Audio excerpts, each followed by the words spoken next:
The Circles of Glazovoy. They warned the young ones of the village. Don't go into the pines after dark. Don't follow the paths once the sun falls. But warnings only tempt the restless. One night, 3 of them entered the forest, each carrying a flashlight, their nervous laughter masking the kind of boldness only found in fools. By morning, only the forest remained. The pines swallowed every sound as they walked. At first, their laughter echoed between the trunks. But as the forest thickened, the jokes faded. Each word came back to them warped, hollow, as though it no longer belonged to their voices. Soon, only shallow breathing and the click of the flashlight broke the silence. And beyond that, the forest, waiting. The trembling beam caught it first. A crooked, leafless tree, its bark twisted and black like old bone. At its base, the earth was scarred with footprints. Not 1 or 2, but dozens. Some heavy, pressed deep, as though left in panic. Others faint, dragged, half erased by time. But all of them circled the tree in a perfect loop. The 3 stared too long, and when they finally looked up, the tree seemed closer. A hum drifted through the clearing, soft at first.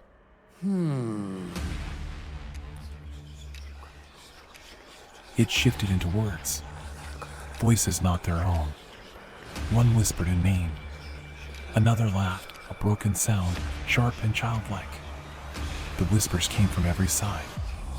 From the trees, the roots, the soil beneath their feet. Inside their skulls. The flashlight shook in their hands, its beam slicing across shadows that refused to move. Panic tore through them. They ran. Branches clawed at their clothes. Lungs burned with ragged breath. And then, a scream split the night. They turned, but the beam found nothing. No body, no friend, only the clearing, only the crooked tree, and the footprints circling faster now, as if they had always been moving. The air thickened, heavy with something older than fog. The flashlight's beam stretched weakly, swallowed in shifting haze. And then they saw it. Tall, thin, still, arms like broken branches, a head without a face, and in the center of its chest, a faintly glowing eye. Watching. They didn't wait. They ran. Every path bent back on itself. The trunks pressed close, black pillars sealing them inside.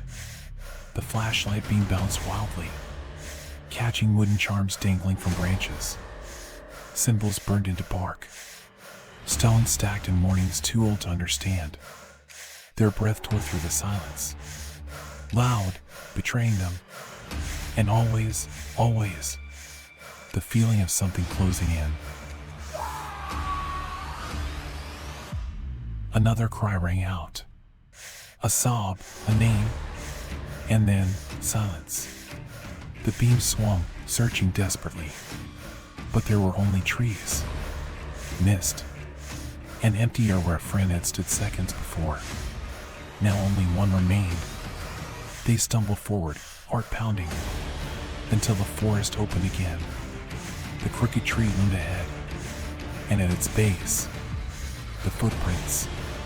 New ones, fresh ones, their own, circling the tree again and again, though they had no memory of walking them.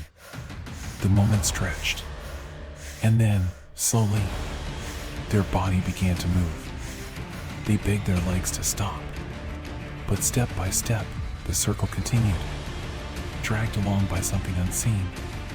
The flashlight slid from their grasp, rolling against the tree's roots. Its beam flickered against blackened bark, then died. Darkness consumed the clearing. When the villagers searched, they found the clearing. They found the tree, and the footprints. So many footprints circling endlessly, layer upon layer, as though the forest itself had been walking for centuries. But no bodies, no trace of the ones who had gone in. only silence, only mist.